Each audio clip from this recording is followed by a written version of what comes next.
स्वामी विवेकानंद कहिथिले जीवनर रास्ता आगरू बना होई आसी न थाए स्वयं एहाकू बनाइबाकू पड़िथाए। जीवनर रास्ता को जीए जेमिति बनाई पारंती ताहांकू सेही भली सफलता प्राप्ति होइथाए। स्वामी विवेकानंद केवल कहि नथिले से निज कथा को निज जीवन रे आपणाइथिले, सेथिपाई तो से विश्व दरबार रे सुप्रतिष्ठित होई पारिथिले। विवेकानंद नाम एकदा समग्र विश्व रे आलोड़न सृष्टि करिथिला। एही युव सन्यासी जनक यूरोप ओ अमेरिका रे भारतीय दर्शन, विश्वास, आचार व्यवहार को एपरि भावे प्रमाणित करुथिले जे तांको वक्तृता सुनिबा पई हजार हजार लोक उत्कंठार सह अपेक्षा करुथिले। तत्कालीन कलिकतार सिमुलिया पल्ली नामक एक अख्यात स्थान रे से 1863 ख्रीष्टाब्द जानुआरी 12 तारिखरे जन्म होइथिले। तांको पिता विश्वनाथ दत्त कलिकता हाईकोर्ट रे जणे वकील थांती। से जणे दया परबश व्यक्ति। मांको नाम भुवनेश्वरी देवी।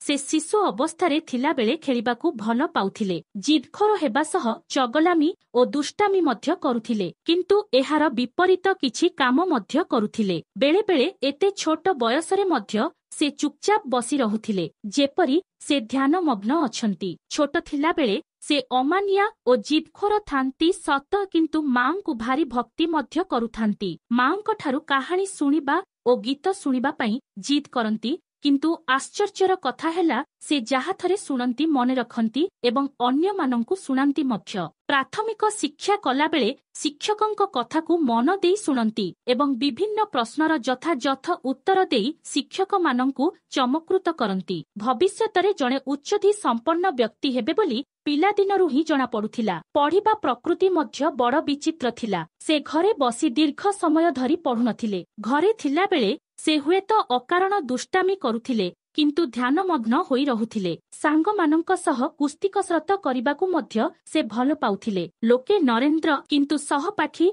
ओ अध्यापक माने तांकू नहेन बोली डाकंती। मांक ठारू भगवानक संपर्करे अनेक कथा सुनी से भाबिबाकू लागिले जे प्रकृतरे भगवान अछंती कि, जदि अछंती तेबे से केउठी रहंती, तांको किए देखुछि कि? नरेनक मनर एई प्रश्नरे उत्तर तांको सहपाठी माने देई पारंती नाही। समय क्रमे से कलिकतार प्रसिद्ध दक्षिणकाली पीठरे रामकृष्ण परमहंसଙ୍କ संस्पर्शरे आसिबा परे तांको जीवन संपूर्ण बदलिगला। 1897 ख्रीष्टाब्दरे से प्रवेशिका परीक्षारे उत्तीर्ण होई से समयर प्रसिद्ध प्रेसिडेंसी कॉलेज रे नाम लेखाइथिले, किंतु शारीरिक असुस्थता कारणरू पाठ छाड़ी देई पुणी आसेंटी इंस्टीट्यूशन रे नाम लेखाइथिले। से मेधावी ओ प्रत्युत्पन्नमती थिले जे अध्यापक मानंक अति प्रिय होई परिथिले। से जणे चमत्कार वक्ता थिले। जे कोनोसी विषय रे से अनर्गल तथ्य संपन्न वक्तृता आकर्षणीय ढंगरे देई पारुथिले। से लोकमुखरू रामकृष्ण संपर्करे सुनी निज मनर प्रश्नर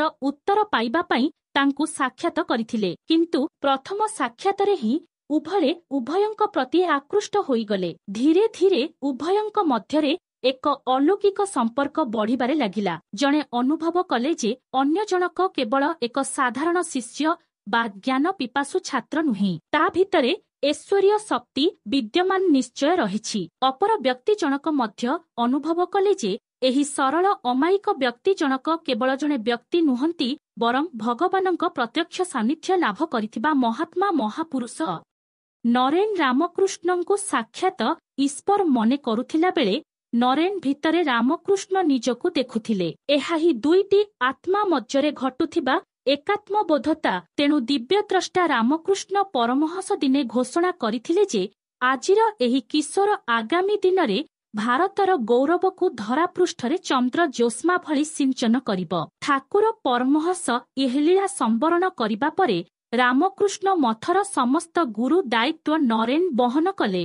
1893 रे अमेरिकार चिकागो सहर ठारे विश्वधर्म सम्मेलनी अनुष्ठित हेउथाए। भक्त मानंक आग्रह जोगु से सेही सम्मेलनी रे जोग देबा पई बहु बाधा विघ्न सत्वे अमेरिका यात्रा कले। नवेम्बर 11 तारिख दिन विश्व भातृत्वर आह्वान देई सेही तरुण भारतीय सन्यासी जे भारतीय आध्यात्मिक दर्शनर सहज सरल उपस्थापन कले, ताहा समग्र विश्वକୁ चमत्कृत करिथिला। मथारे गौरिक पगड़ी, देहरे लंबा गौरिक वस्त्र परिहित ज्ञान उद्घासित युव सन्यासी जनक अति अल्प दिनरे विश्व पंडित मानंक मध्यरे जेपरी आदरणीय होई परिथिले। प्रजामानंकर दुर्दशार प्रतिकार पई राजामानंकु उद्बुद्ध करुथिले। युवकमानंकु क्षुद्र स्वार्थ त्याग करी भारत मातार सेबारे आत्मनियोग पई उत्साह देउथिले। समाजर अवहेलित दीन दरिद्रंकु सुनाउथिले आत्मविश्वास ओ आशार बाणी। एही तरुण परिव्राजकंक भक्ति, वैराग्य दीप्त शांत मूर्ति, अगाध शास्त्र ज्ञान, उदार भाव, बाग्मिता ओ उद्वेल देश प्रेम समस्तंकु मुग्ध करुथिला। जुलाई 4 तारिख 1902 रे मात्र 93 वर्ष बयसरे से इहधाम त्याग करिबा पूर्वरु से दुईथर अमेरिका ओ यूरोप यात्रा करी भारतीय संस्कृतिर उत्कर्षता प्रतिपादन करिथिले। रामकृष्ण मिशन प्रतिष्ठा करी शिक्षा, स्वास्थ्य प्रभृतिर सेवा करी निजकु उत्सर्ग करिथिले। एही भली वीडियो पई चैनल टी को लाइक, कमेंट एवं सब्सक्राइब करंतु। आउ पाखरे थिबा बेल आइकन क्लिक करी ऑल नोटिफिकेशन को ऑन करंतु।